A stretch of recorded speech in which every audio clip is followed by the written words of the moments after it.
Olá, seja bem-vinda, bem-vindo ao canal Angelina. O tema de hoje é o Religiocon, o terceiro Congresso Internacional de Comunicação e Religiões. Quem conversa conosco é o professor Alan Novaes. Ele é do Centro Universitário Adventista de São Paulo, que, junto com a Pontifícia Universidade Católica de Campinas, promovem esse evento. E antes de começar essa nossa conversa, eu te faço aquele convite. Se você ainda não é inscrito, faça sua inscrição aqui no YouTube, no canal Angeline, acione o sininho, deixe seus comentários, deixe seu like e também nos acompanhe pelo Spotify, o Instagram e o Facebook. E agora temos um site onde você fica sabendo de todas as nossas novidades canalangeline.com.br.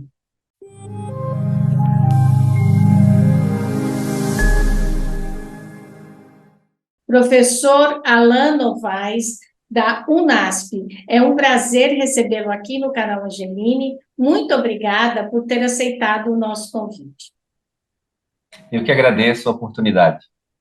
O professor está aqui porque ele é um dos organizadores da Religiocon, que é o terceiro Congresso Internacional de Comunicação e Religiões, realizado pela PUC, Pontifícia Universidade Católica de Campinas, e pelo Centro Universitário Adventista de São Paulo. Professor, vamos começar pelo começo. O que exatamente é a Religiocon? Bom, a Religiocon, né, o Religiocon, o Congresso Internacional de Comunicação e Religiões, ele nasceu a partir de um outro evento que se chamava Eclesiocon. O Eclesiocon, que era a Conferência Brasileira de Comunicação Eclesial, era organizada pela Universidade Metodista de São Paulo, junto com a Cátedra Unesco para a Comunicação e o Desenvolvimento Regional. Ela surgiu mais ou menos em 2006 e ocorreu anualmente até 2017. Esse era o principal evento do campo de estudos Comunicação e Religiões no Brasil, fundado pelo saudoso professor doutor José Marques de Mello e coordenado também por muitos anos pela competente professora doutora Magali Cunha. Em 2017, devido a uma série de mudanças na Universidade Metodista de São Paulo, o evento foi descontinuado. Então, nessa ocasião, entre 2017 e 2018, um grupo de 3 pesquisadores, o Dr. Rodrigo Folles, do NASP, o Dr. Lindolfo Alexandre de Souza, da PUC Campinas, e eu, também representando o NASP, estávamos num evento da Intercom, a Sociedade Brasileira, né, para Estudos Interdisciplinares de Comunicação. Estávamos ali num projeto para criar o primeiro dicionário brasileiro de comunicação e religiões. É um projeto que estava sendo organizado pela doutora Magali Cunha e por mim. Em determinado momento desse evento, no almoço, nós falamos sobre a necessidade de não deixar a Eclesiocon morrer. E nós pensamos, então, em criar um outro evento análogo, com outra nomenclatura, mas que tivesse um escopo parecido e um propósito semelhante, que era reunir as pesquisas em comunicação e religião no Brasil. Ser um local em que pudesse disseminar e estimular a produção do conhecimento desse campo, a comunicação e religião. E ali nós batizamos, basicamente, o evento de Religiocon e definimos essa parceria entre a PUC Campinas e o UNASP. A partir de 2000 isso foi maturando, né, com o passar dos anos, e em 2021 nós tivemos a primeira edição. Deveríamos ter tido antes, mas houve a pandemia, então nós conseguimos lançar a primeira edição, que foi na PUC Campinas, em 2021. Ano passado foi no NASP, este ano retorna a PUC Campinas, e assim nós trabalhamos em forma de rodízio. Então, a Religiocon é uma espécie de sucessor espiritual da Eclesiocon, mas hoje, em sua terceira edição, já tem seu brilho próprio, já tem sua proposta bem delimitada e já tem sua contribuição a esse campo de estudos no Brasil e fora do Brasil. Então, professor, eu queria que o senhor explicasse quando as pessoas participam, porque são todos estudiosos da religião e da comunicação, e necessariamente não são teólogos, não é? Eu gostaria que o senhor explicasse qual é a importância de reunir tanta gente que estuda para falar sobre a religião. Ok. O Religiocon, ele é um evento especializado no diálogo entre dois campos de estudo. De um lado, você tem os estudos de mídia e comunicação, ou as ciências da comunicação, e do outro lado, você tem os estudos de religião e da teologia, ou também, né, das ciências da religião. Então, de um lado, comunicação, de outro, religião. Os especialistas dessas duas áreas entenderam já desde os anos 80, quando a área surge nos Estados Unidos e no Brasil se consolida a partir dos anos, se amadurece a partir dos anos 90, eles entenderam que precisavam dos aparatos teóricos e metodológicos dos dois campos para estudar a interface entre essas duas áreas. Então, pesquisadores da área de religião e teologia sentiram a necessidade de se apropriar de fundamentos teóricos e metodológicos da ciência da comunicação, e o contrário também é verdade. Pesquisadores da área de comunicação, ao estudar esse diálogo entre religião e comunicação, sentiram a necessidade de se aproximar dos estudos de religião e da teologia. Então, o principal público do nosso evento são os pesquisadores dessas duas grandes áreas, são cientistas da religião, teólogos, são comunicadores das mais diversas áreas, jornalistas, publicitários, radialistas, profissionais de relações públicas, mas também temos ali especialistas advindos das humanidades, das ciências sociais e outras áreas que têm o interesse de estudar a interface entre comunicação e religião. O grande, a grande necessidade de nós criarmos um espaço para congregar essas pesquisas é a necessidade hoje, cada vez mais urgente, de entendermos os processos comunicacionais no contexto religioso e de entender também como o fenômeno religioso está alterando a lógica comunicacional. Então, nós temos muitos fenômenos e processos que precisam ser estudados à luz da interface dessas duas áreas. Hoje nós temos os processos de mediatização da religião, hoje nós temos a evolução do fenômeno dos televangelistas e dos cantores, dos padres e religiosos cantores através da cultura gospel, do contexto dos influencers digitais. Nós temos hoje, pós-pandemia, a emergência da chamada religião digital, onde as igrejas agora se projetam no contexto da cibercultura, no contexto do mundo digital, alterando também a liturgia e outros processos religiosos em sua forma presencial. Enfim, são muitos fenômenos que precisam do aparato dessas duas áreas para serem estudados. E o Religiocon traz exatamente essa contribuição. É o local por excelência onde pesquisadores que estão estudando esses temas podem se reunir, intercambiar ideias, podem vislumbrar um pouco do estado da arte desse conhecimento. E também eles trocam ideias, né? Você tem vários grupos onde os professores, os estudiosos, colocam aquilo que eles estudaram, apresentam o que vocês chamam, os senhores chamam de artigo, né? A pessoa escreve um artigo e ela defende, ela explica como é que foi feita a pesquisa sobre isso, não é isso? Exatamente. O evento acontece em um dia. O evento este ano, ele acontecerá no dia 14 de junho. Na parte da manhã, nós teremos palestras plenárias com mesa redonda e perguntas do auditório. E na parte da tarde, nós dividimos em grupos de trabalho com temáticas específicas, onde os pesquisadores e estudantes poderão apresentar artigos e resumos expandidos, que são estudos científicos em construção, em andamento.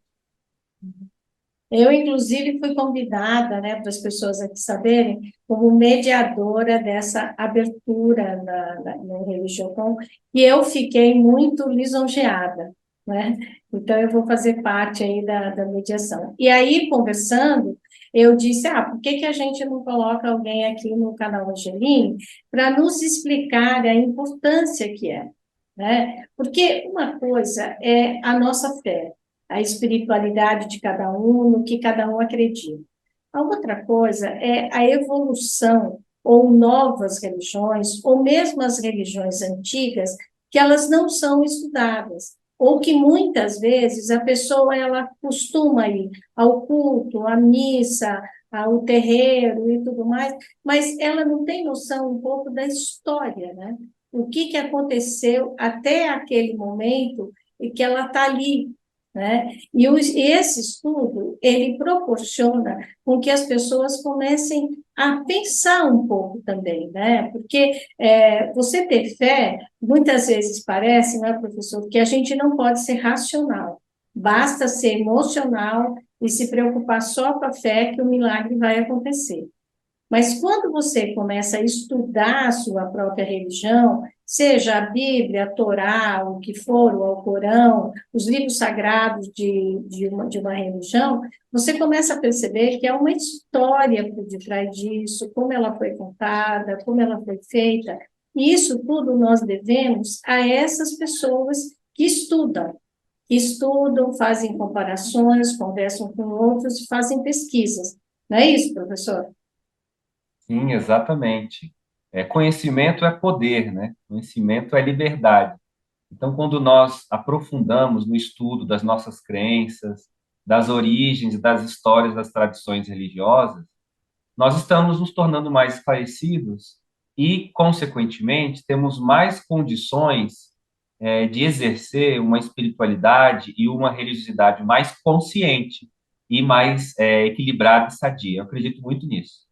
E também na hora de interpretar, né? Porque quando diz ou o pastor, o padre, o sacerdote, a sacerdotisa, o bispo, a bispa, seja quem for que está ali na coordenação daquela cerimônia, é importante que quem está ali participando entenda o que está acontecendo ali. E ela faça também a sua própria interpretação do que é dito ali, né? Eu acho que esses são, assim, algumas contribuições muito importantes que são dadas pelos pesquisadores. Porque no momento em que você está assistindo, participando de um culto, e o padre, seja quem for ali, diz uma passagem, por exemplo, da Bíblia, se você tem um pouco de noção do contexto que aquilo está sendo dito, a sua interpretação é uma. Mas se você não tem essa noção do contexto, o que que você faz? Você acata o que está sendo dito, né? Não estou dizendo aqui que tem que brigar com o pastor, com o bispo, nada disso. O que eu estou dizendo é que esses estudos nos ajudam, inclusive, a entender qual foi o contexto que foi dito, aquela frase, aquele versículo, aquele salmo, não é? Exatamente. Eu costumo dizer nas minhas aulas, né, como sou professor da Faculdade de Teologia, eu costumo dizer que quando a gente entra em contato com um texto bíblico, com um texto sagrado, a gente costuma perguntar ou esperar logo de cara, o que aquele texto tem a dizer para mim hoje. Essa é a primeira expectativa que as pessoas têm. Elas entram em contato com o texto sagrado para saber como aquele texto pode mudar a vida dela, no presente, na atualidade. E eu costumo dizer que, na verdade, existe uma pergunta que deve ser feita antes dessa. Essa é uma pergunta que deve ser feita. Nós temos que aplicar, né, aquilo que nós lemos em nossa vida. Mas tem uma pergunta anterior, que é a seguinte pergunta: o que esse texto sagrado, religioso, quis dizer, né, ou o que ele significou para o público a quem ele foi originalmente escrito? Porque os textos sagrados foram escritos há alguns milênios atrás. Então, eles tinham um emissor, tinham um destinatário, havia um público-alvo que queria receber aquele texto. O autor pensou, quais sentidos ele queria que aquele público original, né, aquele público, Uhum. primário, deveria entender. E tudo isso a gente consegue absorver hoje através do contexto histórico. Então, para reforçar a ideia, né, antes da gente perguntar assim, o que o texto tem a dizer para mim hoje? Seria bom perguntar o que o texto quis dizer para que ele foi originalmente escrito. E a partir desse estudo, dessa identificação, nós conseguimos depois identificar elementos que são acredito eu, atemporais e que podem ser aplicados para nós hoje. Quando nós entendermos, Paulo, quando escreveu para os cristãos de Tessalônica, ele tinha essa problemática em mente, ele tinha esse desafio, o público-alvo dele tinha essas características, ele quis atingir esse propósito. Uma vez que eu tenho essas informações, aí eu consigo agora aplicar. Bom, em que contextos atuais existem que são semelhantes aos desafios de Tessalônica do primeiro século? Aí você consegue fazer uma boa aplicação, né? Uma aplicação coerente e relevante para os dias atuais. E, professor, essa temática evangélica que ela tomou conta do Brasil, no sentido dessa mistura da política e da religião, tudo bem que a religião e a política sempre andaram ali de mãos dadas, mas, ultimamente, as igrejas evangélicas, principalmente as neopentecostais, elas assumiram um protagonismo dentro das últimas duas eleições, né? Então, eu queria saber do senhor se esse tema é um tema que vai ser discutido na religião. Com certeza, esse é um tema que será trabalhado, né, no Religiocon, principalmente através do grupo de trabalho número 5, chamado Mídia, Religiões e Política. Esse grupo vai discutir as relações entre mídia, política e religiões e vai abordar, por exemplo, as concessões dos meios de comunicação para atores religiosos, a elaboração de políticas públicas e a representatividade que as religiões têm nos poderes executivo e legislativo, como você mesmo disse, a bancada evangélica, por exemplo, e vai trabalhar a partir do contexto da mídia e da religião, temas como política internacional, fundamentalismo, liberdade religiosa e etc. Então, essa é uma temática que vai ser muito explorada no Religiocon. Ela está fervilhando, né? Já faz pelo menos umas 3 décadas que os evangélicos estão alterando a demografia brasileira. Faz já alguns anos que eles têm representatividade forte no Congresso, cargos executivos, legislativos. Nós tivemos, na última eleição, uma eleição marcada por conflitos de narrativas religiosas, com certeza, esse é um estudo muito rico, e no Religiocon teremos várias pesquisas e estudos que abordam essa problemática. E o senhor acha, professor, que quando a mídia, por exemplo, nós estamos aqui conversando nesse canal no YouTube, falando sobre o tema da religião, o tema da espiritualidade. É uma coisa recente, né? São alguns anos que se começa a falar sobre o tema abertamente, porque antes você tinha apenas pastores, padres, não é? Que ou celebravam seus cultos através da mídia, que se intensificou na pandemia, mas também essa discussão mesmo sobre religião é uma coisa que antes não tinha exatamente, né? Ela tinha, mas eu acho que bem tímida, certo? Com a questão da internet, com a pandemia, tudo isso aumentou muito. Então, hoje você entra na internet e você vê gente de tudo quanto é tema religioso, espiritualista, gente contando histórias, gente falando, gente oferecendo milagres em pleno 2023. Então, será que a mídia, em algum momento, ela ajuda ou ela atrapalha? Eu acho que a mídia ajuda e atrapalha. Ela faz as duas coisas simultaneamente. Então, existe um mérito da mídia colocar, por exemplo, a pauta religiosa dentro da agenda pública. Eu acho que isso é saudável. Em que sentido? No sentido em que as pessoas podem ter uma consciência mais crítica sobre o papel da religião na sociedade e na cultura. E também estarem mais conscientes de que, muitas vezes, atores sociais e políticos vão instrumentalizar a religião a favor da política. Então, essas são situações às quais nós precisamos estar alertas, conscientes e com pensamento crítico. Então, essa é uma contribuição que eu considero positiva, quando a mídia ressalta como a religião faz parte da cultura, o seu papel social, e quando ela nos alerta como a religião pode ser instrumentalizada para finalidades políticas. Tá? Agora, uma contribuição que eu acho que já é negativa é quando a mídia reforça estereótipos de grupos religiosos, quando ela distorce a imagem e a representatividade de grupos, ou quando ela retira de determinado grupo sua voz, sua representatividade, sua visibilidade. Então, no Brasil, nós temos grupos majoritários, predominantes, que muitas vezes são favorecidos por discursos midiáticos. E temos grupos minoritários, que muitas vezes são incompreendidos, invisibilizados, marginalizados. E, nesse caso, eu entendo que a contribuição da mídia não é positiva, seria negativa. Agora, o fato de todos poderem ir para a internet e todo mundo falar o que pensa é uma contribuição também, né? Porque as pessoas ajudam. O que cabe daí é ao internauta, falando deste público, selecionar aquilo que ele quer ou não. Mas ele tem um leque enorme para escolher, não é? Sim, eu também acho que a cultura, o ambiente digital, ele também, como o exemplo que eu disse da mídia no geral, ele é uma moeda, dois lados, é uma faca de dois gumes.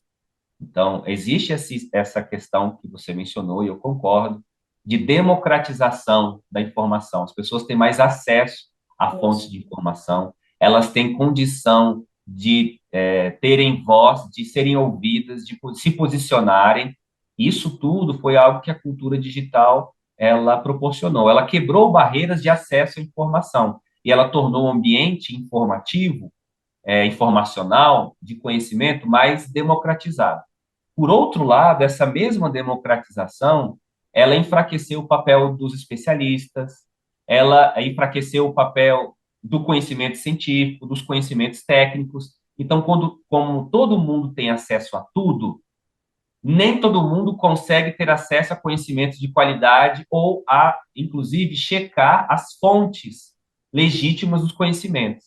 Então, a democratização do conhecimento, ela tem um lado negativo, que é a indústria das fake news, das teorias conspiratórias, da desinformação. Então, esse também é um outro lado, né? A democratização, ela permitiu que o conhecimento se acelerasse e pessoas que não tinham acesso passaram a ter acesso. Por outro lado, ela também gerou, em uma grande parcela da população, uma coletivização da ignorância, uma promoção da desinformação e a criação da indústria das fake news. Por isso que eu digo que é uma faca de dois gumes. E por isso que é importante estudar, porque enquanto os especialistas estudam e a gente procura esses estudos, esses especialistas, essas teses, os livros, que, olha, eu posso garantir, não é uma linguagem difícil de entender, é uma linguagem fácil. O que a gente precisa é procurar por elas. Mas, ao mesmo tempo, o que eu vejo é que muita gente assistindo de tudo, as pessoas dizem, bom, isso é o que eu penso. Não, você pode pensar à vontade, mas o fato, por exemplo, de um texto bíblico não é o que você pensa, é o contexto que ele foi escrito, como ele foi escrito e como ele está sendo interpretado.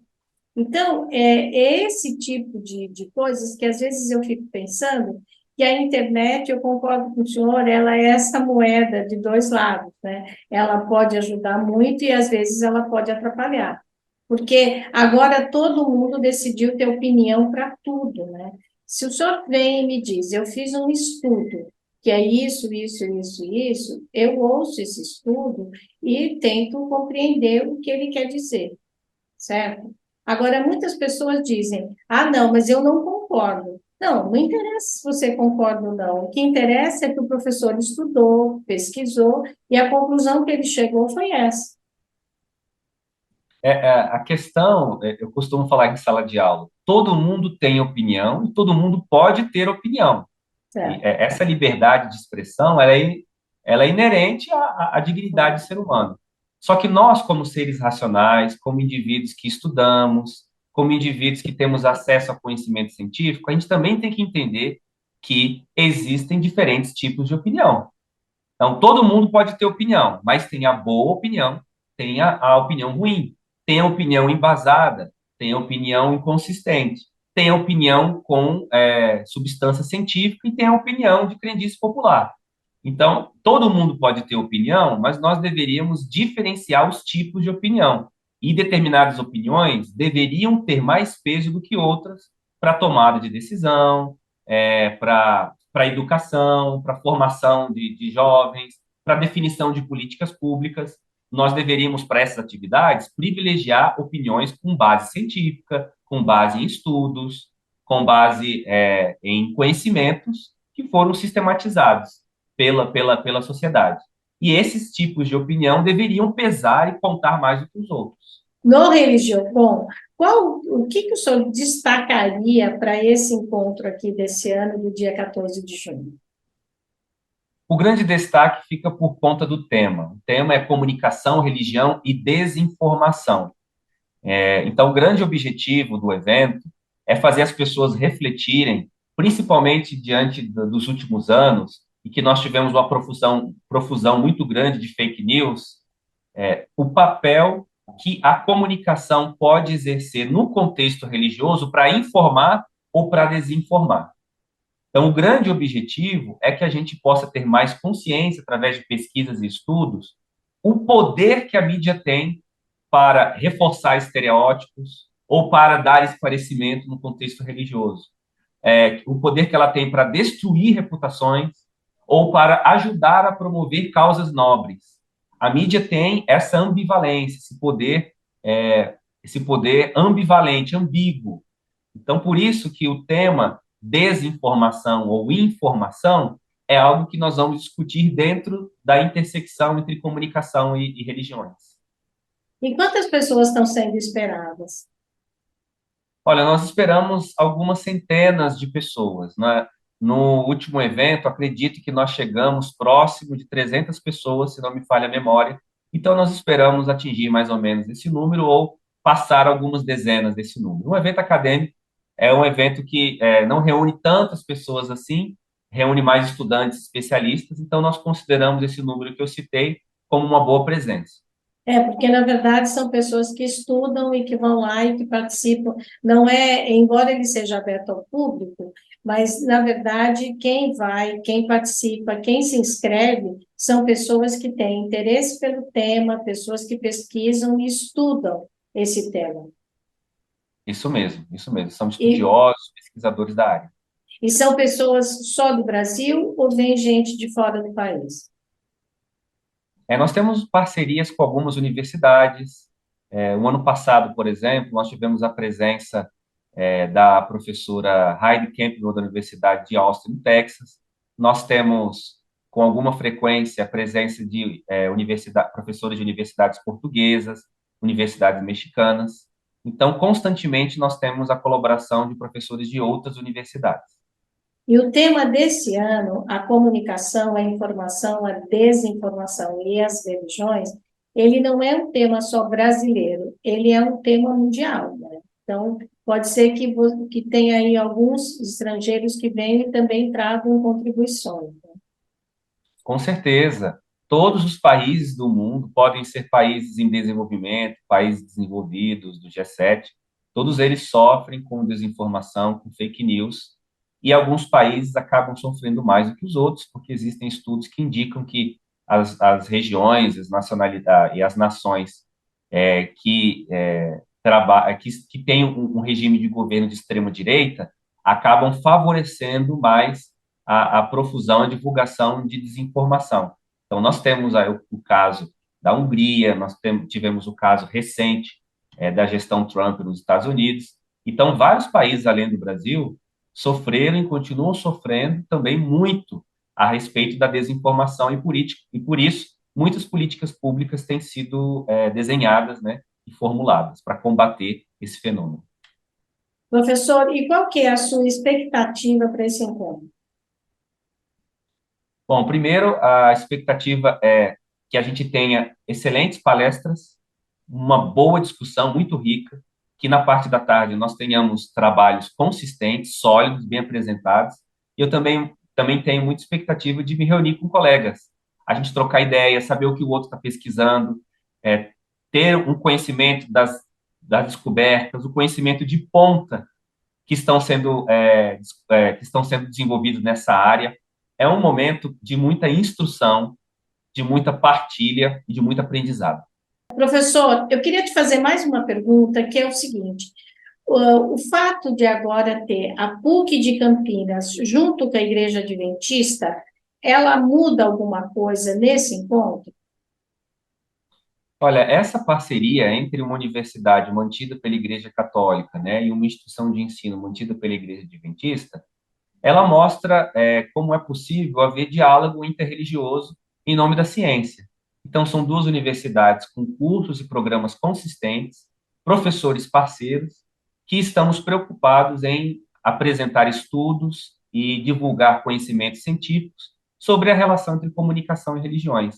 Então, esse é um exemplo de parceria, de diálogo interreligioso que pode e deve haver entre as diversas instituições religiosas.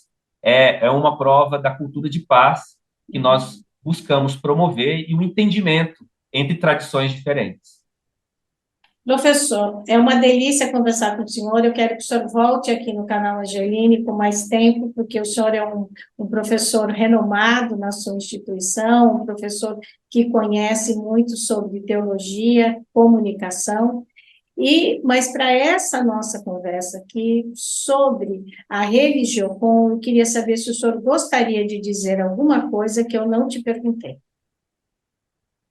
Eu gostaria só de reforçar o convite a todos que quiserem participar, ainda dá tempo de se inscrever, e eu gostaria muito de encontrar todos vocês lá, para nós aproveitarmos juntos essa discussão sobre comunicação e religiões.